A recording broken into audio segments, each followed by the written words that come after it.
Greetings, Cornerstone Church family. So good to be with you, even though I'm not there in person.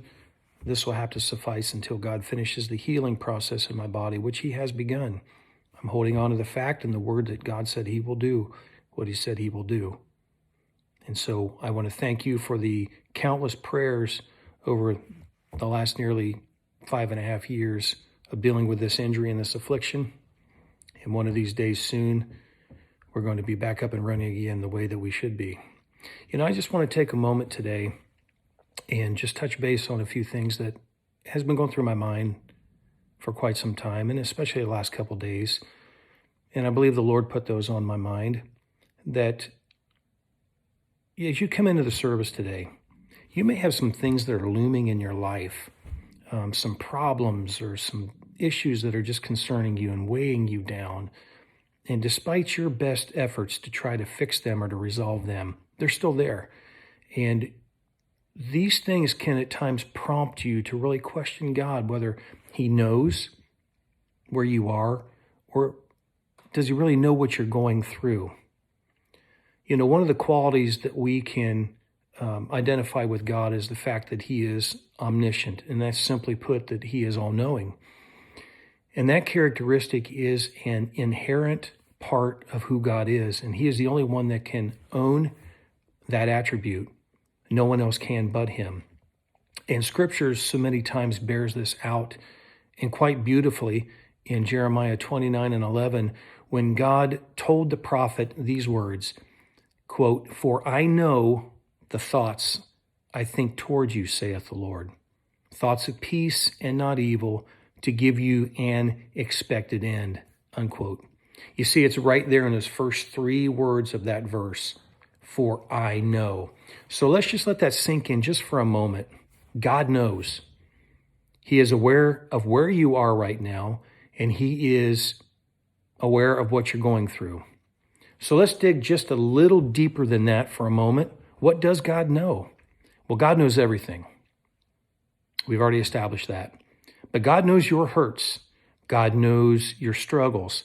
God knows your pain. God knows your loneliness. He knows your stresses, your fears, and all of the anxieties. He knows your weariness, and He even knows the amount of loss you've had in your life. Nothing escapes God, and He knows everything about you. But it just doesn't stop there, because He knows exactly what you need and exactly when you need it. He knows when to supply it.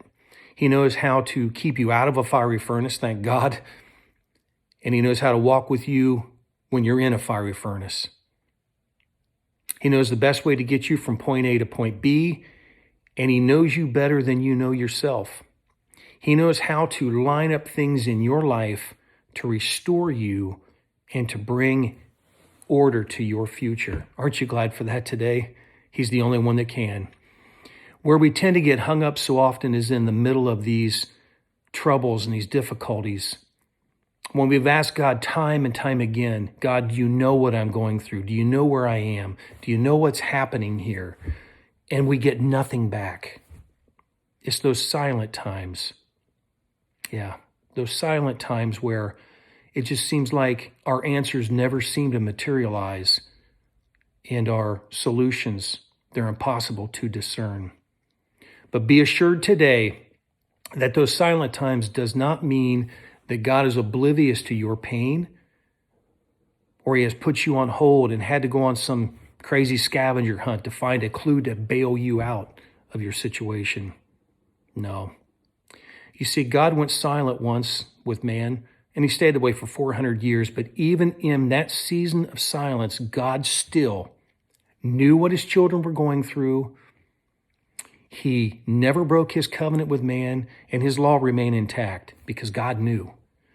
If we take a real quick second look at our verse in the NIV, it says it like this: "For I know the plans I have for you, declares the Lord. Plans to prosper you and not to harm you. Plans to give you a hope and a future." I imagine Nathanael was probably just going through the motions when that newly elected disciple, Philip, showed up to share the news about the revelation of the Messiah. Nathanael had his questions and he had his doubts, and apparently he had never met Jesus before. But as Nathanael went on his trek to meet this one, the one of Moses and the prophets had spoke of, he was shocked and amazed by what was to transpire in his life when Jesus verbally identified things about Nathanael that no one else could have known. Nathanael's response probably would have been like yours and mine today. He asked the Lord, "How do you know me?" And Jesus' answer is completely on point with this topic here today. Jesus said, "I saw you while you were sitting under the fig tree before Philip called you." Wow, isn't that amazing? And history tells us that Nathanael followed the Lord, and those plans that God had for Nathanael's future came to pass. So today, the service that you're standing in, you have this golden opportunity supplied by the Lord, a blessing to be able to look at the fears and the apprehensions that you may be struggling so hard with and just lay that weight aside and take the opportunity to just raise your hands and your voice in worship to the God who knows. He fills all time and space, and trust me, He is all over your situation. It's a matter of faith and a matter of trust, and know that God knows, and not only does He know, He loves you, and He will. God bless you. Thank you for your moment. Get that in your spirit today, that He knows.